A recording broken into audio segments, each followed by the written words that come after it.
मुंबई हायकोर्टाचा निकाल सुप्रीम कोर्टाकडून स्थगित ठेवण्यात आलाय। मुंबई बॉम्बस्फोट प्रकरणामध्ये सुप्रीम कोर्टानं हा महत्त्वाचा निर्णय सध्या तरी दिलेला आहे। हायकोर्टानं जो निर्णय दिलेला होता साखळी बॉम्बस्फोटामध्ये निर्दोष सोडलेला होता आरोपींना, त्या संदर्भातला जी केस आहे त्यामध्ये सुप्रीम कोर्टानं हा महत्त्वाचा निर्णय दिलाय आणि मुंबई हायकोर्टाचा हा निकाल आता सुप्रीम कोर्टाकडून स्थगित ठेवण्यात आलेला आहे। सगळ्यात मोठी बातमी या क्षणाची आपण पाहतोय। सुप्रीम कोर्टाच्या निर्णयाकडे सगळ्यांचं लक्ष लागलेलं होतं। सुप्रीम कोर्ट या संदर्भात काय म्हणतंय याकडे सगळ्यांचं लक्ष लागलेलं होतं।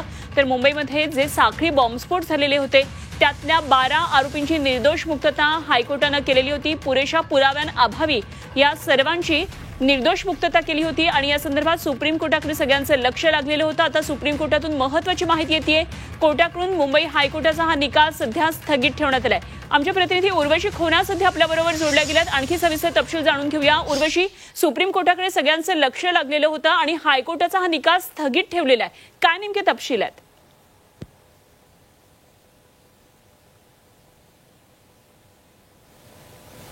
2-3 असे महत्त्वाचे मुद्दे ठेवले आणि ते म्हणजे की उच्च न्यायालयाचा जो आदेश आहे तो अंतरिम स्थगित देण्यात यावं। त्याचबरोबर त्यांनी हेही सांगितलं की हा जो आदेश आहे त्याचा कुठे ना कुठे जे मकोकाचे दुसरे प्रकरण आहेत त्यावरतीही जे आहे कुठे ना कुठे त्याचा परिणाम होणार आणि म्हणून ह्याच्यावरती अंतरिम स्थगिती द्यावी। आणि तेच आता जे आहे सर्वोच्च न्यायालयाने काउंट केला आहे आणि सर्वोच्च न्यायालयाने आता अंतरिम स्थगिती दिली आहे। सर्वोच्च न्यायालयाने सगळ्या ज्या आरोपी आहेत त्यांना नोटीस बजावली आहे। हेही समजून आलं आहे जे 12 आरोपी होते त्यांना जे आहे नोटीस बजावली आहे असं समजतं आहे। आणि बरोबरच सर्वोच्च न्यायालयाने हे सांगितलं आहे की सर्व आरोपींना सोडण्यात आल्याचं सांगण्यात आलेलं ते कुठे ना कुठे सध्यासाठी थांबणं गरजेचं आहे।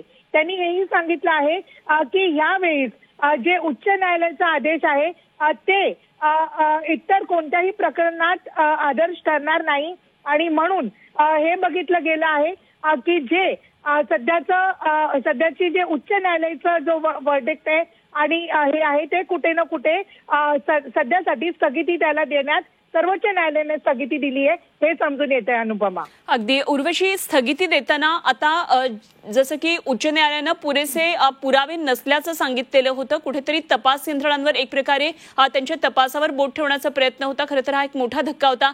याबाबत सुप्रीम कोर्टानं काही म्हटलंय का? याचा पुन्हा एकदा सगळा तपास सुरू होणार आहे का? या संदर्भात काही निर्देश दिलेत का? हे बघा, महत्वाची गोष्ट हे येते अनुपमा, जे आपल्याला अपडेट्स येत आहेत सर्वोच्च न्यायालयाच्या